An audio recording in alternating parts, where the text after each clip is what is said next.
నమస్కారం. Welcome to BRK news. This is Viya Varma. ఈరోజు మనతో పాటు స్టూడియోలో ఉన్నారు Telangana Jagruthi official spokesperson doctor Nalamasa Srikanth Goud garu. నమస్కారం శ్రీకాంత్ గౌడ్. నమస్తే మేడం. ఎలా ఉన్నారండి? ఫైన్ అండి, బాగున్నారా? బాగున్నానండి. శ్రీకాంత్ గౌడ్ గారు, తెలంగాణ జాగృతి అనేది ఒక రాజకీయ పార్టీ అంటారా? దీని మీద చాలా మందికి ఒక సందేహాలు ఉన్నాయి. ఇది రాజకీయ పార్టీనా? అసలు తెలంగాణ జాగృతి అంటే ఏంటి అసలు? ముందుగా బీఆర్కే సంబంధించినటువంటి ప్రేక్షకులకు, యాజమాన్యానికి అందరికీ కూడా తెలంగాణ ఉద్యమాభినందనలు తెలియజేస్తూ, తెలంగాణ జాగృతి అనేటువంటిది రాజకీయ పార్టీ కాదు. ఫస్ట్ తెలంగాణ జాగృతి అనేటువంటి ఒక స్వచ్ఛంద సంస్థ. మేము 2006 సంవత్సరంలో దీన్ని ప్రారంభించినాం. ఆచార్య జయశంకర్ సార్ యొక్క స్ఫూర్తితోనే, ఆచార్య జయశంకర్ సార్ యొక్క ఆశీర్వాదంతో, కేసీఆర్ గారి ఆశీర్వాదంతో నాడు పురుగుబోలు చూసుకున్నటువంటి సంస్థ తెలంగాణ జాగృతి. తెలంగాణ జాగృతి ఎందుకు ఆ రోజున ఇది నిర్మాణం చేయబడింది, ఎందుకు స్థాపించబడిందంటే, ఆ రోజులో ఉండబడేటువంటి సీమాంధ్ర సంబంధించిన నాయకత్వం అంతా కూడా తెలంగాణలో ఉండబడేటువంటి సంస్కృతులను, ఇక్కడ ఉన్నటువంటి పండుగలను, పబ్బాలను అన్నిటిని కూడా అణిచివేసేటువంటి కుట్రలు చేసిళ్ళు. మన బతుకమ్మ పండుగకు బతుకు లేకుండా చేసిళ్ళు, ఇక్కడ ఉన్నటువంటి బోనాల పండుగకు ప్రాణాలు తీస్తున్నట్టు ఆ సమయంలో కవిత గారు సంస్కృతి అనేటువంటిది ఒక పునర్జీవనాన్ని ఇస్తుంది. తెలంగాణ ఉద్యమాన్ని ఒక పతాక శీర్షికలు తీసుకుపోవాలంటే సంస్కృతి అనేటువంటిది ప్రధాన భూమిక పోషిస్తుందని బలంగా నమ్మిళ్ళు. కాబట్టి మీకు తెలిసే ఉంటుంది, భారత స్వతంత్ర సంగ్రామం జరిగినప్పుడు కూడా స్వతంత్ర సంగ్రామంలో బ్రిటిష్ సంబంధించినటువంటి ఆంక్షలు ఉన్నప్పుడు ప్రజలను ఒక దగ్గర తీసుకురావాలంటే ఏదైనా వేదిక ఉండాలన్నప్పుడు అది పండగలైతేనే బాగుంటుందని చెప్పేసి బాలగంగాధర్ తిలక్ గారు స్వతంత్ర సంగ్రామాన్ని వేదిక చేసుకోవడం కోసం వినాయక సంబంధించిన గణపతి నవరాత్రులను చేసి అక్కడ జనాన్ని క్రోడీకరించి అక్కడ మీటింగ్స్ చేసేవాళ్ళు.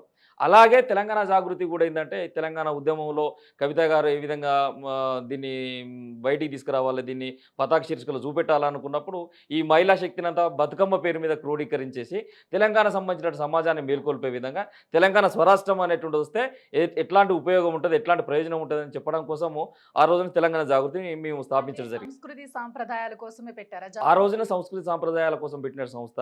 ఆ రోజు 7 విభాగాలుగా, తర్వాత 11 విభాగాలుగా, ఈ రోజు 27, 28 విభాగాలుగా పనిచేస్తున్నాం. ఒక ఏముంటాయి శ్రీకాంత్? రాజకీయ పార్టీకి ఎట్లాంటి అస్త్రాలు ఉంటాయో అంతటి అస్త్రాలు, అంతటి పదునైన అస్త్రాలతో తెలంగాణ జాగృతి సమాజ హితం కోసం పనిచేస్తూ ఉన్నది.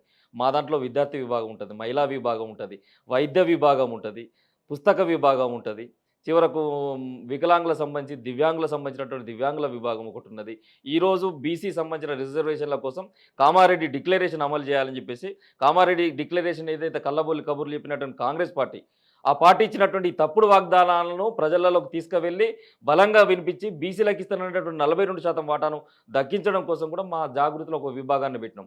యునైటెడ్ పూలే ఫ్రంట్ అని చెప్పేసి తెలంగాణ జాగృతి యునైటెడ్ పూలే ఫ్రంట్ పెట్టాం.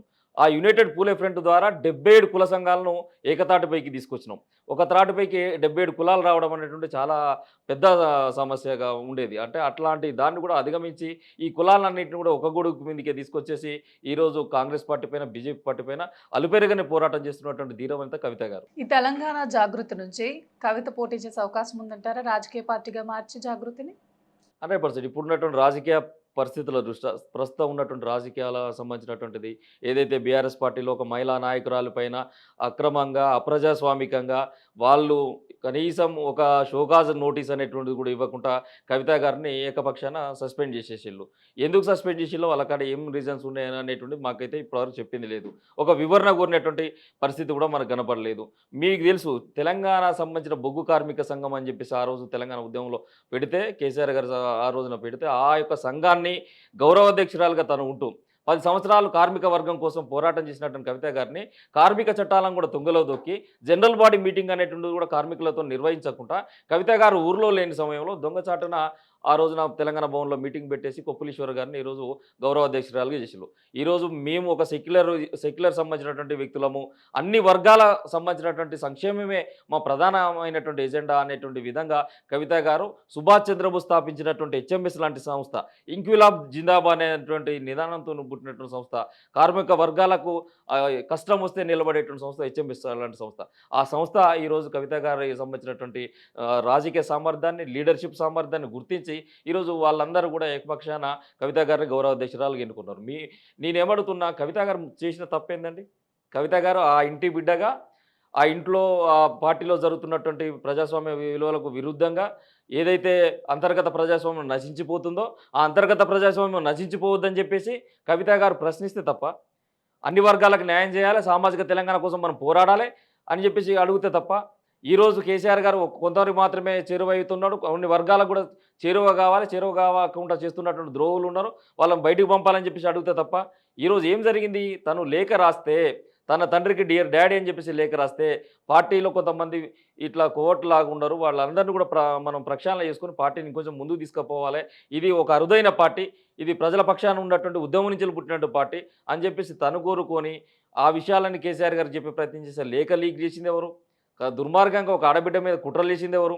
ఈ కుట్రలన్నింటినీ చేసినటువంటి వాళ్ళని బయటికి పంపండి అని చెప్పేసి కవిత గారు కోరిళ్ళు. నిజంగానే అమెరికా పోయే ముందే కదా ఆ యొక్క లేఖ పోయి వచ్చేంత లోపల లేఖ లీక్ అయిపోయింది కదా ఆమె చెప్పినట్టుగానే. మరి ఎందుకు పార్టీ మాట్లాడలే? ఈరోజు ఎమ్మెల్సీగా ఉండబడేటువంటి చింతపండు నవీన్, తీర్మార్ మల్లన్న ఎవరైతే ఉన్నారో ఒక మహిళ పైన అంత దుర్మార్గంగా వ్యాఖ్యానాలు చేసి కంచం పొత్తు మంచం పొత్తు అనేటువంటి మాట మాట్లాడితే ఇంటి ఆడబిడ్డే కదా. ఈ తెలంగాణ రాష్ట్రానికి ఒక మహిళలకు ఒక ప్రతిరూపంగా చూస్తారు. ఇంటి బతుకమ్మగా చూస్తారు. బతుకమ్మ అంటే కవితమ్మ, కవితమ్మ అంటే బతుకమ్మగా చూస్తారు. అట్లాంటి మహిళ పైన ఇట్లాంటి వ్యాఖ్యలు చేస్తే ఒక మహిళా నాయకురాలని మాట్లాడనియరు. ఆంక్షలు పెడతారు పార్టీ. ఎందుకు మాట్లాడనియరు? మరి ఈ ఇష్యూ అంతా జరిగిన తర్వాత జగదీశ్వర్ రెడ్డి లాంటి వాళ్ళని కూడా ఉసిగొలిపి చాలా చీప్గా దిగజారేటువంటి విధంగా మాట్లాడిస్తున్నటువంటి వాళ్ళు ఎవరు? మాట్లాడించింది ఎవరు? మరి ఇవన్నీ కూడా పెంచి పోషించింది పార్టీ. ఈరోజు కవిత గారు వేరే ఒక స్ట్రీమ్ లైన్లో ఉన్నారు. కాంగ్రెస్ ఆడిస్తుంది, బీజేపీ ఆడిస్తుంది అని చెప్పేసి మా పైన అబండాలు ఇస్తున్నారు. నేను మీ బీఆర్కే ఛానల్ ద్వారా నేను ఒకటి చెప్పదలుచుకున్నా. మేము ఎవరు ఆడిస్తే ఆడేటువంటి వ్యక్తులం కాదు. కవిత గారికి ఒక ఇండిపెండెంట్ లీడర్షిప్ ఉంది. ఆమె ఒక మహోన్నత శిఖరమైనటువంటి కేసీఆర్ గారి కుమార్తె. ఈ రాష్ట్రాన్ని సిద్ధింపజేసినటువంటి డాక్టర్ ఆఫ్ ఫైటర్గా కేసీఆర్ ఫైటర్గా ఉంటే ఆయన డాక్టర్గా ఉండి 5.5 నెలలు చేయని నేరానికి జైలుకు పోతే తిహార్ జైళ్ళలో మండు టెండల్లో 48-50 డిగ్రీల ఉష్ణోగ్రతలు ఉన్నప్పుడు కూడా తిహార్ జైల్లో పెడితే కుటుంబానికి, భర్తకు, పిల్లలకు, జాగృతి కుటుంబ సభ్యులకు వీళ్ళందరికీ దూరమై ఎంత క్షోభ అనుభవించినా చివరకు పరామర్శల కోసమో ములాఖతుల కోసమో ఎవరైతే పోతారో కవిత గారు మీరు ఎలా ఉన్నారని చెప్పేసి పోతారో వాళ్ళకి మా యోగక్షేమాలు అడిగి బిడ్డ మీరు మంచుకున్నారా, పార్టీ మన వాళ్ళు ఎట్లున్నారు, జాగృతి కార్యకర్తలు ఎట్లున్నారు అని చెప్పేసి ధైర్యంగా ఉండండి, నేను ఏ తప్పు చేయలేదు, నేను బయటకు వస్తా అని చెప్పేసి మాకు రిటర్న్గా మాకు ధైర్యం ఇచ్చినటువంటి ధీరవనిత కవిత గారు. అట్లాంటి నాయకత్వాన్ని ఈరోజు లాస్ అయింది ఎవరు? BRS party. ఇలా మేము ఏదో కోల్పోయినామని మీ ఫీల్ కావట్లే. మేము ఖచ్చితంగా ఈ తెలంగాణ రాజకీయ ముఖ చిత్రాన్ని మార్చేటువంటి కలియుగ రుద్రమ శ్రీమతి కవిత గారు అవుతారు. ఈ యొక్క తెలంగాణ కోసం ఆ రోజున ఏదైతే సమ్మక్క సారక్కలు ఏ విధంగానైతే కాకతీయులను ఎదురొడ్డి పోరాడిల్లో ఇక్కడ ఉన్నటువంటి సామాజిక తెలంగాణ కోసం సమకాలీనమైనటువంటి అందరికీ కూడా సమన్యాయం జరిగే విధంగా అన్ని కులాలకు ప్రాతినిధ్యం ఉండే విధంగా ఇవాళ అసెంబ్లీ సంబంధించినటువంటి హాల్ను కూడా చూడనటువంటి కులాలు కొన్ని ఉన్నాయి. చివరకు కనీసం చట్టసభల సర్పంచులు కూడా కాలేనటువంటి కులాలు ఉన్నాయి. గ్రామ స్థాయిలో కూడా మూడంచెల వ్యవస్థలో కూడా కనీసం రాజకీయపరమైనటువంటి వేదికలు వచ్చినటువంటి కులాలు ఎన్నో ఉన్నాయి. అలాంటి వారందరికీ కూడా అవకాశం ఇచ్చే విధంగా 80% వనరులన్నిటి కూడా ఉత్పత్తి కులాలకు ఇచ్చే విధంగా రేపు రోజున కవిత గారిని రాజకీయపరమైనటువంటి పార్టీ పెట్టేటువంటి విషయంలో ఆలోచన చేస్తారేమో. ఒకవేళ ఆ విధంగా మనక మా అధ్యక్షురాలు ఆలోచన చేస్తే ప్రతిపక్షమే సొంత వాళ్ళు అయ్యారు కదా, కవితకి నిలబడగలరంటారా? ఎందుకు నిలబడరండి? ప్రతిపక్షం సొంత వాళ్ళైనా పరాయి వాళ్ళైనా అంశం మాత్రం కాంగ్రెస్ పార్టీలో జాయిన్ అవుతున్నారు అనేసి అన్ని పుకార్లు వినపడుతుంది. నేనేమంటున్నా, ఈ కుట్రదారులే దానికి తెరదీసిళ్ళు. ఎవరైతే హరీష్ రావు ఉన్నారో, ఎవరైతే సంతోష్ రావు ఉన్నారో, భాజపా మరొకసారి కూడా పేర్లు చెప్తున్నా, హరీష్ రావు, సంతోష్ రావు లాంటి కుట్రదారులే కవిత గారి పైన ఈ యొక్క ఆరోపణలు చేస్తూ ఉన్నారు. ఇప్పుడు హరీష్ రావు, సంతోష్ రావు అన్నారు కదా, కాళేశ్వరం ప్రాజెక్టు విషయంలో 2 దెయ్యాలు పట్టుకున్నాయి, మా నాన్నకి ఏం తెలీదు, వీళ్ళే ఇదంతా చేశారు, అవినీతికి పాల్పడింది హరీష్ రావు, సంతోష్ రావు అని మొత్తం బహిరంగంగానే చెప్పేసింది కవిత. ఈ కవిత మాటలు ఎంతవరకు వాస్తవం అనుకోవచ్చు? 100% వాస్తవం అని అంటాను. ఇంటి ఆడబిడ్డ కంటే లోతులు ఇంకెవరికైనా తెలిసే? ఇప్పుడు మీ కుటుంబంలో అయినా జరిగిందనుకోండి, సూర్య గారు, మీ కుటుంబంలో అయినా జరిగితే మీకంటే లోతుగా ఇంకెవరికి తెలియదు, బయట వాళ్ళు మాట్లాడటానికి ఆస్కారం ఉండదు. నా కుటుంబంలో అయినా జరిగినా కానీ మా చెల్లెకో ఎవరికో ఆ లోతులు అనేటువంటిది తెలుస్తుంది, పూర్తిగా సూక్ష్మంగా వాళ్ళకే తెలుస్తుంది. ఇంటి ఆడబిడ్డకు తెలియనంత లోతులు అయితే ఏ కుటుంబంలో ఉండవు కదా. మరి కవిత గారు చేసినటువంటి వాక్యాలు అబద్ధమని ఎట్లా చెప్పగలుగుతాం? దానికి కావాల్సినటువంటి సాక్ష్యాలు, దానికి కావాల్సినటువంటి ఆధారాలు అన్నీ కూడా కవిత గారి దగ్గర ఉన్నాయి. కవిత గారు గాలి మాటలు మాట్లాడేటువంటి వ్యక్తి కాదు. ఒక కేసీఆర్ బిడ్డ, కేసీఆర్కు సంబంధించినటువంటి ఒక ఉద్యమ శిఖరం సంబంధించినటువంటి బిడ్డ. ఆమె కేసీఆర్ గారు ఎంత ముక్కుసూటిగా రాజకీయాలు చేస్తారో అంతే ముక్కుసూటిగా రాజకీయాలు చేస్తారు. తెర వెనుక నుంచి రాజకీయాలు చేసేటువంటి నీచ సంస్కృతి కవిత గారికి లేదు. ఇంకొక అంశం చెప్తా, స్వీయ రాజకీయ అస్తిత్వం కోసం కవిత గారు కొట్లాడలే. రేపటికి రేపే పోయి నేను ముఖ్యమంత్రి కావాలని చెప్పేసి కోరుకోవట్లే, లేకపోతే మరొక 5 ఏళ్ళకి ఇమీడియట్లీ కావాలని, నాకే అవకాశం రావాలని కొట్లాడలే. ఏం కొట్లాడుతుంది కవిత గారు అంటే సబ్బండ వర్గాల యొక్క అభ్యున్నతి కోసం, వాళ్ళ శ్రేయస్సు కోసం కట్టుబడి ఉండాలి. సామాజిక న్యాయం అనేటువంటి జరగాలి. ఏదైతే తెలంగాణను ఆకాంక్షించి ఈ రాష్ట్రాన్ని తెచ్చుకున్నామో, తెచ్చుకున్న రాష్ట్రంలో ఉద్యోగ కల్పన అనేటువంటిది యువతకు రావట్లేదు. వాళ్ళ స్కిల్స్ పెంచాల్సినటువంటి అవసరం ఉన్నది. అదేవిధంగా అనేక రకాలుగా బాధపడుతూ మనం ఇప్పటివరకు ఉద్యమం సంబంధించినటువంటి సమయంలో చాలామంది బిడ్డలు దెబ్బలు తిన్నారు. లాఠీ దెబ్బలు తిన్నారు, రాళ్ళ దెబ్బలు తిన్నారు. బాష్పవాయు గోళాలు, రబ్బర్ బుల్లెట్లు, ఒక సాగర హారం, ఒక మిలియన్ మార్చి, ఒక అసెంబ్లీ ముట్టడి, ఒక సడక్ బంద్, ఇలా అనేక చారిత్రక ఘట్టాలను లిఖించినటువంటి తెలంగాణ విద్యార్థి ఉద్యమకారులు ఉన్నారు. వందలాది మంది బిడ్డలు అసూలు బాసిల్లు ఆ రోజున. ఆ కుటుంబాలకు ఎక్కడ న్యాయం జరిగింది? ఆ కుటుంబాల నుంచి ఒక ఉద్యోగ అవకాశాలు వచ్చినాయా? వాళ్ళకేమైనా రాయితీ వచ్చింది? ఇలా కాంగ్రెస్ పార్టీ కూడా ఉద్యమకారుల పైన ఏం చెప్పిల్లండి? 250 గజాల జాగా ఇస్తామని చెప్పేసి అన్నారు. ఏది 250 గజాల జాగా ఉద్యమకారులకు? పింఛన్ ఇస్తామని చెప్పేసి అన్నారు. ఏది? ఎవరకు ఈ పోనీ కనీసం ఏదైనా ఉద్యోగాల్లో రాయితీ ఇచ్చిలా? అది లేదు. ఈ చివరకు ఈ ఇల్లు లేదు, వాకిలు లేకుండా అనేక కుటుంబాలు ఇవాళ రోడ్డు మీద పడినటువంటి పరిస్థితి మనం గమనిస్తాను. కాబట్టి ఆ వర్గాలకు న్యాయం జరగాలంటే ఖచ్చితంగా ఒక రాజకీయ పందా ఉండాలని కవిత గారు కోరుకుంటున్నారు. ఏదైనా శంఖంలో పోస్తేనే తీర్థం అంటారు కదా! 100% ఆ సమయం వచ్చినప్పుడు కవిత గారు ప్రకటిస్తారు. ఈ అవినీతిలో సంతోష్ రావు పాత్ర ఏంటంటారు? సంతోష్ రావు గారు, హరీష్ రావు యొక్క పాత్ర చాలా తీవ్రమైనటువంటి పాత్ర ఈ యొక్క కాళేశ్వరంలో ఉన్నది. కాళేశ్వరం సంబంధించినటువంటి పైన కేసీఆర్ గారు సంబంధించినటువంటి ప్రాజెక్టు కేసీఆర్ గారికి ఒక కలల ప్రాజెక్ట్ ఇది. తెలంగాణ సంబంధించినటువంటి బీడు భూములన్నీ కూడా నెర్రలు వాలిన నీళ్ళలలో నీళ్లను బారించి ఈ తెలంగాణ మాగాణాన్ని మొత్తం కూడా పచ్చదనంతో చేయాలనుకున్నటువంటి కేసీఆర్ గారు ఆ యొక్క ప్రాజెక్టు రూపకల్పన చేసిన తర్వాత తమ్మిడి ఎట్టి దగ్గర నీటి నిల్వ సామర్థ్యం తక్కువ ఉన్నది. కాబట్టి అక్కడ మనం కనుక ఈ యొక్క ప్రాజెక్టు కనుక రూపకల్పన చేస్తే అక్కడ భూగర్భంలో బొగ్గు నిక్షేపాలు ఉంటాయి. దట్టమైన అడవి ఉన్నది. మనకి ఇక్కడ పర్మిషన్స్ రావడం, ప్రాజెక్టు కట్టడం చాలా సమయం పడుతుంది అని చెప్పేసి దాన్ని మార్చి మేడిగడ్డ తీసుకొచ్చిళ్ళు. మార్చిన తర్వాత మేడిగడ్డకు వచ్చిన తర్వాత ఆ ప్రాజెక్టు నిర్మాణంలో జరిగినటువంటి అవినీతి అంతా సంతోష్ రావు డైరెక్షన్‌లో సంతోష్ రావు గారు ఆ యొక్క ఎవరైతే బహుళజాతి సంస్థలు మెగా కృష్ణారెడ్డి లాంటి సంస్థలు, ఇలాంటి సంస్థలందరికీ కూడా ఈ కాంట్రాక్ట్‌లన్నీ ఎల్&టీ లాంటి సంస్థలకి ఈ కాంట్రాక్ట్‌లన్నీ దారాదత్తం చేసినటువంటి వ్యక్తి సంతోష్ రావు. దాన్ని ఎగ్జిక్యూషన్ చేసినటువంటి వ్యక్తి అప్పుడు ఉండబడేటువంటి ఇరిగేషన్ మినిస్టర్‌గా ఉన్నటువంటి హరీష్ రావు గారు. నిజంగా నేను ఇప్పుడు ఈ స మీ స మీ వేదికగా నేను అడుగుతున్నా. కాళేశ్వరంలో కవిత గారు చెప్పినట్టు అవినీతి జరగలేదు అనుకుందాం. మరి అవినీతి జరగకపోతే కాళేశ్వరం ప్రాజెక్ట్‌లో పనిచేసేటువంటి ఈఎన్‌సీ ఇంజినీర్స్ ఎవరైతే ఉన్నారో, ఆ ఇంజినీర్స్ దగ్గర వందల కోట్లు, వేల కోట్లు ఎట్లా దొరికినాయండి? ఏసీబీ దాడి చేస్తే ఒక సగటు ఇంజినీర్ అంటే వాళ్ళ సాలరీ ఎంత ఉంటదంటారు? ఓ 1,50,000 మహా ఎక్కువైతే సీనియర్ ఇంజినీర్ అయితే ఓ 2,00,000 ఓ 2,50,000 వరకు ఉంటది. మరి వాడి జీవితం మొత్తం కూడా సర్వీస్ చేసినా కానీ సంపాదించారంటే గుట్టల్లాగా నోట్ల కట్టలు ఎట్లా బయటపడ్డాయి? మరి దానికి హరీష్ రావు సమాధానం చెప్పాలి. ఏదైతే కాళేశ్వరం పైన పీసీ ఘోష్ అని చెప్పేసి 1 మన్ కమిషన్ కాంగ్రెస్ పార్టీ ఏసిందో, ఈ 1 మన్ కమిషన్ ఏసినటువంటి ఈ కమిషన్ ముందు కూడా పోయి హరీష్ రావు చెప్పినటువంటి మాటలేందండి? హరీష్ రావు చెప్పిన మాటలు కేవలం ఈ కమిషన్ ముందు చెప్పింది సింగిల్‌గా ఏకవాక్యమైనటువంటి వాక్యాలు చెప్పిండు.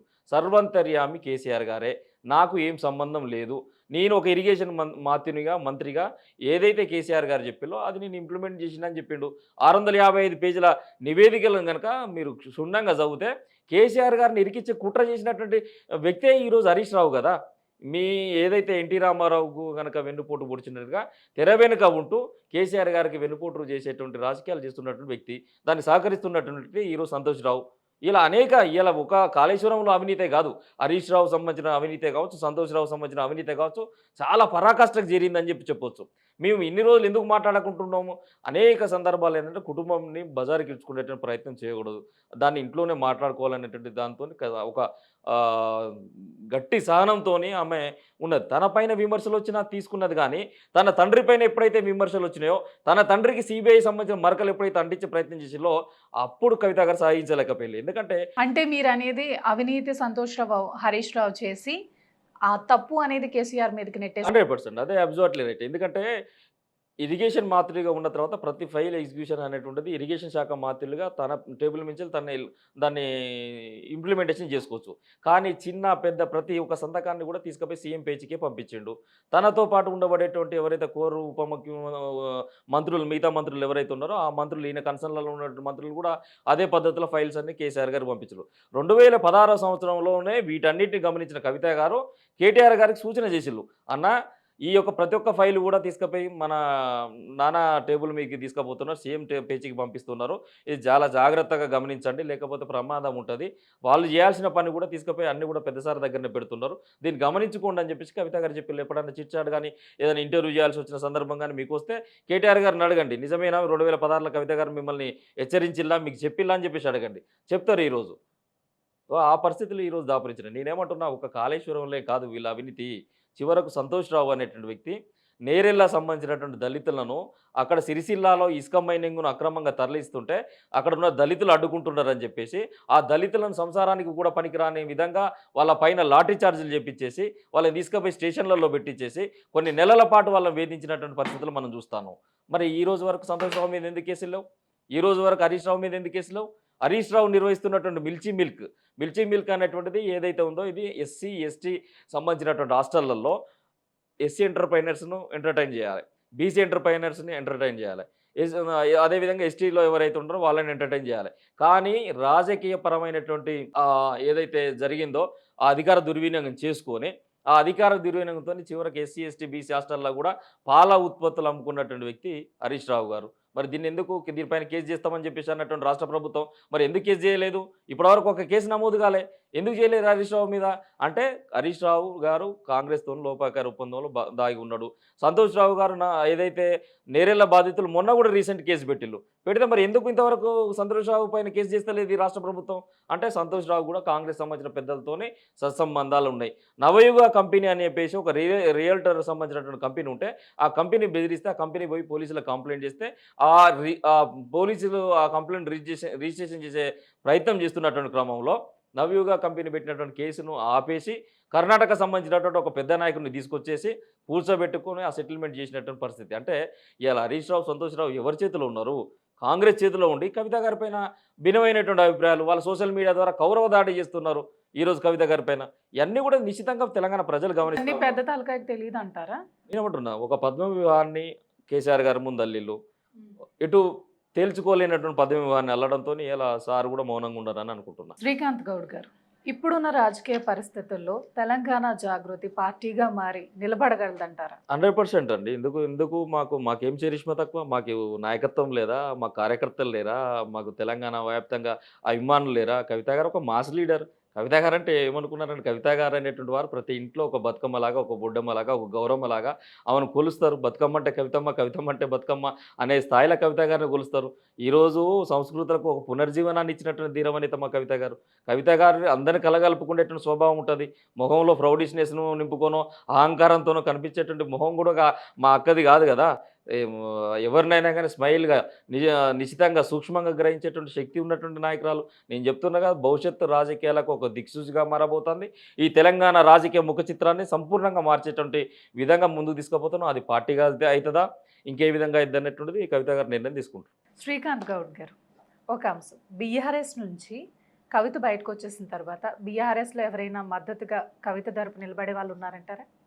100% ఉంటారు కదండీ. కవిత గారు కేసీఆర్ గారి కుమార్తె కాబట్టి డెఫినెట్‌గా ఆమె నాయకత్వ పట్టుమని మెచ్చినటువంటి అనేక మంది మాతోని టచ్‌లో ఉన్నారు. బీఆర్ఎస్ నాయకులు, మాజీ ఎమ్మెల్యేలు, ప్రస్తుతం ఉన్నటువంటి ఎమ్మెల్యేలు చాలామంది మాతోని టచ్‌లో ఉన్నారు. కానీ ఏదైనా గానీ సరైన సమయం, ముహూర్తం అనేటువంటిది రావాలి కదా! అది వచ్చినప్పుడు కవిత గారు డెఫినెట్‌లీ చెప్తారు. ఇక దాని విషయంలో వేరే సందేహం ఏం లేదు. ఉద్యమకారులతో సహా ప్రతి ఒక్కరు కూడా మాతోని టచ్‌లోనే ఉన్నారు. ఈ కాళేశ్వరం ప్రాజెక్ట్ మీద కవిత చేసిన ఆరోపణలు బీఆర్ఎస్ పార్టీకి నష్టం చేకూరుస్తాయంటారా? ఆరోపణలు నష్టం చేకూర్చవా అనేటువంటిది పార్టీ బేరీజ్ చేయాలి. అది మా సంబంధించినటువంటి జవాబు కాదు. అంటే బీఆర్ఎస్ మీదే కదా చేశారు. బీఆర్ఎస్ మీద చేసి బీఆర్ఎస్ లో ఉన్న వాళ్ళ మీదే కదా. ప్రజలు నమ్మితే డెఫినెట్లీ జరుగుతాయి. నమ్మేటువంటి సాక్ష్యాధారాలను కూడా ఎందుకంటే ఆ ఇంటి బిడ్డే కాళేశ్వరం ప్రాజెక్టులో అవినీతి జరిగిందని చెప్పడంతో ప్రజలు కూడా అవే వ్యాఖ్యలు నమ్ముతున్నారు.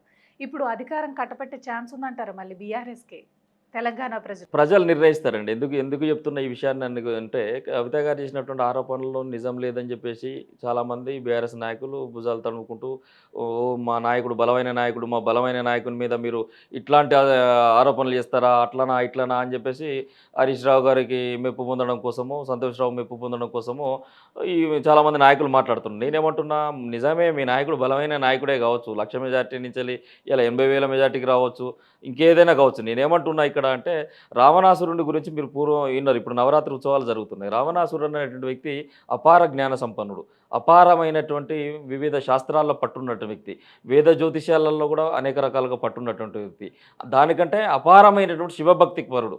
అట్లాంటి వ్యక్తి అధర్మం వైపు ఎప్పుడైతే అడుగు వేసిండో పతనాన్ని వైపు వచ్చేసిండు, పతనం కావించబడ్డాడు. అదేవిధంగా హరీష్ రావు గారు కూడా బలమైన వ్యక్తిని, నేను ట్రబుల్ షూటర్ని అని చెప్పేసి ఎవరైతే చెప్పుకుంటా ఉన్నారో, ఎవరైతే చెప్పించుకుంటా ఉన్నారో వాళ్ళు కూడా గ్రహించాల్సింది ఏంది, బలంగా ఉంటే పర్లేదు, బలహీనమైన పనులు ఎప్పుడైతే చేస్తున్నావో నీ పతనం మొదలవుతుంది కదా. ఈరోజు అవినీతి వైపు నువ్వు అడుగు వేసినావు కాబట్టి 100% నీ పతనం ప్రజాస్వామికంగానే రేపు ఖాయం అవుతుందేమో. రేపు ఏదైతే కవిత గారు సిద్దిపేట దగ్గర చింతమడక మొన్న బతుకమ్మ ఆడినాం, వారి యొక్క సొంత గ్రామం అది. ఆ సొంత గ్రామంలోనే ప్రజలు ఈరోజు కేసీఆర్ గారికి ఇంత అవినీతి మరకలు అంటించిండు హరీష్ రావు, వామ్మో అని చెప్పేసి విస్మయానికి గురవుతున్నారు ఈ రోజున. అంటే కవిత గారు సంబంధించినటువంటి వాక్యాలను ప్రజలు ఏకీభవిస్తున్నట్టే కదా. ప్రజలు నమ్మకంగా ఉండేటువంటి ఛాన్స్ కూడా లేదు. ఎందుకు లేదంటే అది వాస్తవాలు కాబట్టి. కొందరికి పడనటువంటి వ్యక్తులకి, కొందరు మేము ఎప్పుడైతే పోటీ అని అనుకుంటారో, ఎవరైతే అభద్రతకు లోనవుతారో కవిత గారి పట్ల, అట్లాంటి వ్యక్తులు ఖండిస్తూ ఉండవచ్చు. కానీ ముఖ్యంగా సామాన్య మధ్యతరగతి కుటుంబాలు ప్రజలందరూ కూడా కేసీఆర్ గారు దేవుడే, కేసీఆర్ గారు చేసింది ప్రజల మేలు కోసం. ఎందుకు చెప్తున్నా అంటే కేసీఆర్ గారికి డబ్బు పైన వ్యామోహం ఉండదు, కేసీఆర్ గారికి కనీసం తిండి మీద కూడా ధ్యాస ఉండదు. అట్లాంటి వ్యక్తి ఇంత అవినీతి చేసిండు అనేటువంటి మాట ఎవరు కూడా నమ్మరు. కాబట్టి ఆ అవినీతి చేసినటువంటి వ్యక్తులు ఏమో సంతోష్ రావు, హరీష్ రావు అయితే దీన్ని తీసుకపోయి పెద్ద మనిషికి అంటగట్టేటువంటి పరిస్థితి తీసుకొచ్చిండ్రు. కాబట్టి దాని విషయంలో క్లారిటీగా ఈ అవినీతికి కేసీఆర్ గారికి సంబంధం లేదు, ఇది చేసింది హరీష్ రావు, సంతోష్ రావు అనేటువంటి విషయాన్ని కవిత గారు ఈరోజు బహిరంగంగా ప్రకటించి చెప్పారు. శ్రీకాంత్ గారు, ఇప్పుడు చింతమడక గురించి మీరు ప్రస్తావించారు కాబట్టి నేను అడుగుతున్నాను, సిద్దిపేటలో చింతమడకలో కవిత చేసిన వ్యాఖ్యల్ని ఏ విధంగా తీసుకుంటవచ్చు? ఏమన్నారండి, ఇది నా జన్మభూమి, ఇదే నా కర్మభూమి అన్నారు. జన్మభూమి అనేటువంటిది కర్మభూమి అయితే మంచిదే కదా. ఉదాహరణ నేను అంటే అక్కడ నుంచి ఏమంటారు, పోటీ చేసే అవకాశం ఉందంటారా చింతమడక నుంచి? చెప్పలేం గజ్వేల్ నుంచి చేస్తారా, లేకపోతే సిద్దిపేట నుంచి చేస్తారా, రేపు సిరిసిల్ల నుంచి చేస్తారా. ఈ ప్రజాస్వామ్యం ఎక్కడి నుంచి పోటీ చేసేటువంటి అవకాశము ఈ రాజ్యాంగం మనకు కల్పించింది, ఈ ప్రజాస్వామ్యం మనకు కల్పించింది. కానీ ఇది నా అడ్డ, ఇక్కడికి టోల్గేట్ పెట్టినా ఎవరిని రానియను, ఏం జరిగినా నా కనుసన్నలనే జరగాలి అనేటువంటి ఆంక్షల మధ్యన నువ్వు నియంత పాలన చేయాలనుకుంటే మాత్రం కవిత గారు సహించరు. అది 100% క్లియర్గా చెప్పిళ్ళు. నీవు ఎప్పుడైతే ఆంక్షలు పెడతావో ఆంక్షలు పెడితే మళ్ళీ 10 సార్లు వస్తా అని చెప్పిళ్ళు. కాబట్టి ఆంక్షలు పెట్టేసి చేసేటువంటి మేము బతుకమ్మ చేస్తూ ఉంటే కూడా బతుకమ్మకు చుట్టుపక్కల ఉండబడేటువంటి 5-6 గ్రామాలకు పార్టీ శ్రేణులకు వాళ్ళు పిలుపునిచ్చేసి వాళ్ళకు ఇన్స్ట్రక్షన్స్ ఇచ్చేసి ఎవరు కూడా పోవద్దు, ఇంట్లో నుంచి కదలవద్దని. కానీ ప్రజలు ఎక్కడ ఆగలేదే, వేల మంది తండోపతండాలుగా కవిత గారిని చూస్తానికి, మా కేసీఆర్ గారి బిడ్డ ఎవడో ఆపితే మేమేంది ఆగేది అని చెప్పేసి ఇలా వాళ్ళ అభిమానాన్ని చాటుకొని వచ్చిల్లే. ఎవరు ఆంక్షలు విధించారు? హరీష్ రావు గారు తన నియోజకవర్గం కిందికి వస్తుంది కదా, ఆంక్షలు విధించిల్లు. ఆంక్షలు విధించినా కానీ ప్రజలు ఎవరు ఆగకుండా కవిత గారిని చూడడం కోసం, కవిత గారిని అమితంగా అభిమానించేటటువంటి అవ్వలు, తాతలు, ముసలి వాళ్ళందరూ కూడా వచ్చి ఆప్యాయంగా అత్తుకున్నారు.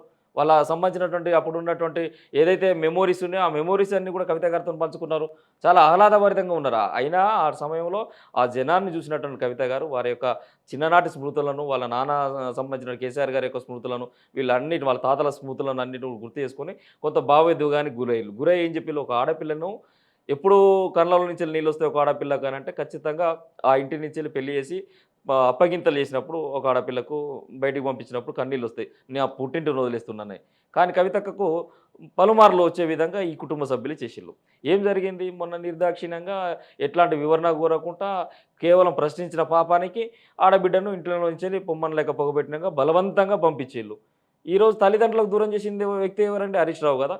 ఎవరు కేసీఆర్ గారికి బిడ్డను దూరం చేసినటువంటి వ్యక్తి సంతోష్ రావు కదా. ఈ పాపానికి మూల్యం ఖచ్చితంగా చెల్లించేటువంటి పరిస్థితి ఉన్నది. తెలంగాణ యావత్ ప్రజలంతా కూడా ఆడబిడ్డ పైన చూస్తారు. ఇవాళ బతుకమ్మ పండుగల మూమెంట్ ఇది అంతా కూడా. మన ఇంటికి ఆడబిడ్డ రాకపోతే తెలంగాణలో ఏమైనా ఫీల్ అవుతారు, చాలా లోటుగా ఫీల్ అవుతారు. అయ్యో వస్తే బాగుండే, మా ఇంటికి మా అమ్మాయి ఇంత పనులలో మా అల్లుడు బిజీగా ఉన్నా కనీసం నా బిడ్డను పంపితే బాగుండు కదా అని తెలంగాణ ప్రజలు అట్లా ఫీల్ అవుతారు. ఈరోజు పుట్టింటి నుంచి వెళ్ళి బలవంతంగా పంపించబడినటువంటి నాయకురాలు మా కవిత గారు. ఇది ఎంత భావోద్వేగంతో కూడుకున్నటువంటి అంశం అండి. ఆడపిల్లను బయటకు పంపించే ఆడపిల్ల కన్నీరు మంచిదే అంటారా? ఎద్దేడిసిన వ్యవసాయం అనేటువంటిది నిలబడదు అంటారు. ఎద్దేడిస్తే ఆ వ్యవసాయం మొత్తం కూడా దండగవుతుంది. అట్లనే ఆడపిల్ల కన్నీరు గార్చినటువంటి ఏళ్ళు కూడా నిలబడదు. రాసి పెట్టుకోండి. మళ్ళీ బీఆర్ఎస్ పార్టీలో కవిత వెళ్ళే అవకాశం ఉందంటారా? 100% ఉంటుందండి. కవిత గారు, కేసీఆర్ గారు ఎంతటి మొండో, ఎంతటి సమర్థవంతమైనటువంటి నాయకత్వాన్ని ఆయన గట్టిగా నమ్ముతాడు. తను ఒక్కసారి ఒక గీత గీసుకుంటే, ఒక లైన్ గీసుకుంటే దాని మీద నిలబడి పోరాటం చేసేటువంటి వ్యక్తి. అట్లాంటి నాయకుని కడుపున పుట్టినటువంటి బిడ్డగా కవిత గారు అంతకంటే జగద్మోండి. ఏదైతే ఆ రోజున బీజేపీ చేయని నేరానికి జైలు పాలు చేసేసి ఆడబిడ్డను 5.5 నెలలు జైల్లో పెడితే కూడా నేను నికార్సైనటువంటి కేసీఆర్ సంబంధించిన తెలంగాణ తెచ్చిన కేసీఆర్ బిడ్డను, కేసీఆర్ మొండి అయితే నేను జగమొండే అని ఆ రోజు ప్రకటించింది. అందరు భరతం పడతా అని చెప్పేసి ఆ రోజు ప్రకటించింది. ఆ దిశగానే తెలంగాణ రాజకీయాలను తీసుకుపోతా ఉన్నది. తెలంగాణ రాజకీయాల్లో మరొక్కసారి బ్రహ్మంగారు కూడా చెప్పిల్లట. ఇటీవల నేను ఒక వేదశుడు ఎవరు చెప్తా విన్నాను. ఈ యొక్క రాష్ట్రాన్ని పరిపాలించేటువంటి వ్యక్తులు ఇప్పటివరకు అందరూ కూడా మగవాళ్ళే పరిపాలించారు. కానీ ఒక స్త్రీమూర్తి వచ్చి ఈ రాష్ట్రాన్ని పరిపాలిస్తుంది, గోల్కొండ కోట పైన విజయకేతనం ఎగిరేస్తుందని చెప్పిండట. మరి అది నిజమే కావచ్చు. కర్ణాటకలో కూడా కాకులు మాట్లాడుతున్నాయట. అంటే బ్రహ్మంగారి వాక్యాలు ఈరోజు నిజం కాబోతున్నాయని చెప్పేసి నేను అనుకుంటాను. కవితకి బీజేపీ మద్దతు ఉందని రాజకీయంలో బలంగా వాదన వినిపిస్తుంది. దీని మీద మీరేమంటారు? బీజేపీతో మాకెందుకు మద్దతు ఉంటుంది? మమ్మల్ని జైల్లో పెట్టినోడు వాడు కదా. బీజేపీతో మాకేం మద్దతు ఉంటుంది? చేయని నేరానికి మా పైన జైల్లో పెట్టి 22 నెలల సుదీర్ఘ విచారణ పేరు మీద విచారణ చేసేసి ఆ 50,000 పేజీల ఛార్జ్షీట్ వేసేసి కవిత గారిని 5.5 నెలలు తిహార్ జైలుకు పరిమితం చేసినటువంటి వ్యక్తులు, వాళ్ళ మీద మా పోరాటం ఉంటుంది తప్పితే రాజకీయాల్లో శాశ్వత మిత్రులు శాశ్వత శత్రువులు ఉండరు కదా, మరి బీజేపీలోకి వెళ్ళే అవకాశం ఉందంటారా? 100% మేము బీజేపీలకు వెళ్ళేది లేదు, మేము బీఆర్ఎస్లకు వెళ్ళేది లేదు, మేము కాంగ్రెస్లకు వెళ్ళలేదు. కవిత గారికి ఒక స్వీయ రాజకీయ అస్తిత్వాన్ని నిర్మించగలిగేటువంటి నిర్మాత, ఆమెకు ఆ శక్తి, ఆ ధైర్యం, ఆ సహనం, ఆ ఓపిక అన్నీ ఉన్నటువంటి నాయకురాలు. ఇంకోరిని శరణుకొని పోవాల్సినటువంటి పరిస్థితి మాకెందుకు ఉంటుంది? ఒకవేళ అవసరమైతే, అంటే ఒకవేళ మా అధ్యక్షురాలు ఇంకా నిర్ణయం చేయలేదు, ఆ నిర్ణయం అఫీషియల్గా వచ్చిన తర్వాత నేను మాట్లాడితే బాగుంటుంది. ఒకవేళ కనుక నిర్ణయం చేయాల్సి వస్తే కూడా ఖచ్చితంగా ఇక్కడ ఉన్నటువంటి సబ్బండ కులాలను ఆ రోజున ఏ విధంగా అయితే కేసీఆర్ గారు పార్టీ పెట్టే ముందు ఏ విధంగానైతే పిలుచుకున్నారో అట్లాంటి సంప్రదింపులు ఈరోజు జరుగుతున్నాయి. ప్రతిరోజు ఒక కుల సంబంధించినటువంటి వ్యక్తులు, ప్రతిరోజు ఒక సంబంధించినటువంటి రిలీజియస్ సంబంధించినటువంటి వ్యక్తులు, ఉద్యమకారులు, ఉద్యోగులు, అవుట్సోర్సింగ్ ఎంప్లాయీస్, కార్మికులు, కర్షకులు, ఎవరైతే వ్యవసాయదారులు, రైతులు, వీళ్ళందరూ అనేక వర్గాలుగా వచ్చి కలుస్తూ ఉన్నారు. ఈ కలుస్తూ సంప్రదింపులు చేస్తూ ఉన్నారు. అందరూ కూడా మాకు డిమాండ్ ఏంటిది? కవితమ్మ నువ్వు పార్టీ పెట్టాలే, నువ్వు పార్టీ పెడితే తల్లి నేను ఖచ్చితంగా మేము ముందుకు తీసుకుపోతాం, మీ నాన్న వారసత్వం వచ్చింది నీకు మాత్రమే. ఇలా వారసత్వం అంటే కేవలం ఆస్తులు పంచుకుంటేనే వారసత్వం కాదు. రాజకీయ వారసత్వము అనేటువంటిది ఒకరిస్తే వచ్చేది కాదు, అది నిరూపించుకోవాలి. అది నిరూపించుకునే శక్తి కేవలం కవిత గారికి ఉంది. ఆమె ఒక మాస్ లీడర్ అని చెప్పేసి ప్రజలు నమ్మిల్లు అనుకోండి, రేపు పట్టం కడతారు. ఈ ఈ దేశంలో అనేక మంది మహిళలు పరిపాలించారు కదా. ఈరోజు ఇందిరాగాంధీ పరిపాలించిళ్ళు, ఈరోజు ఎవరైతే జయలలిత గారు, మమతా బెనర్జీ గారు, మాయావతి గారు, అట్లాంటి ఎంతో అతిరథ మహారాజులను చూసింది. రేపు ఈ గడ్డ కూడా తెలంగాణ రాష్ట్రంలో కవిత గారిని చూస్తుందేమో. ఎందుకు చూడకూడదు అనేది మా ప్రశ్న. ఖచ్చితంగా కావాలి కదా. ఒక మహిళా నాయకత్వం కింద పనిచేస్తే తప్పేంది? 33% రిజర్వేషన్లు అమలు చేసేది కదా. 33% రిజర్వేషన్లు అమలు అయితే కదా, 33% రిజర్వేషన్లు అమలైతే 66 మంది ఎమ్మెల్యేలు తెలంగాణలో మహిళలు అవుతారు. కాబట్టి కవితతో అభద్రత వస్తుంది, కవిత గారితో ఇబ్బంది అవుతుంది. కాబట్టి కవిత గారికి చెక్ పెట్టాలని చెప్పేసి కుట్రలో భాగంగా కవిత గారిని ఈరోజు పంపించిళ్ళు. అదే జరిగింది. జూబ్లీహిల్స్ బై ఎలక్షన్స్లో తెలంగాణ జాగృతి నుంచి ఇండిపెండెంట్గా ఎవరు పోటీ చేసే అవకాశం ఉందంటారు? ఎందుకంటే కవిత రీసెంట్గా పి జనార్దన్ రెడ్డి కుమారుడు విష్ణువర్ధన్ రెడ్డిని కలవడం జరిగింది. ఇదే అంశానికి సంబంధించి మాట్లాడారు అని రాజకీయ వర్గాలు వెలువడుతున్నాయి. దీన్ని మీరేమంటారు? రాజకీయ పార్టీ అనేటువంటిది నిర్మాణం చేయలే కవిత గారు ఒకటి. రెండోది జాగృతి పక్షాన నిలబడాలనేటువంటి ఆలోచన అయితే ఇప్పటివరకు అయితే చేయలేదు.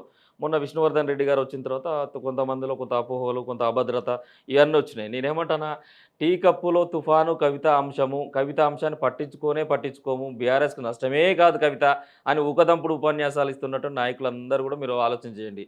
నిజంగా కవిత గారి అంశం టీ కప్పులో తుఫానే అనుకుంటే జూబ్లీకి సంబంధించినటువంటి పీజేఆర్ వారసుడు విష్ణువర్ధన్ రెడ్డి గారు వచ్చి కవిత గారితో ఒక 5-10 నిమిషాలు మాట్లాడిపోతే మీ వెన్నులో వణుకెందుకు వస్తూ ఉంది?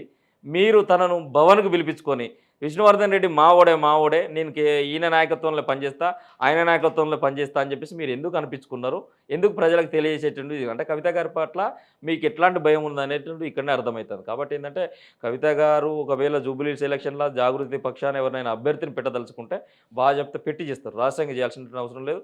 ఒకవేళ ఇండిపెండెంట్గా జాగృతి మద్దతు ఇచ్చినటువంటి వ్యక్తిగా అని చెప్పేసి పెడతారు. ఎందుకంటే మాకున్నటువంటి క్యాడర్ చాలా బలమైన క్యాడర్ ఉన్నది. కొన్ని వామపక్ష పార్టీలకు లేనటువంటి క్యాడర్ మాతో ఉంది తెలంగాణ జాగృతి.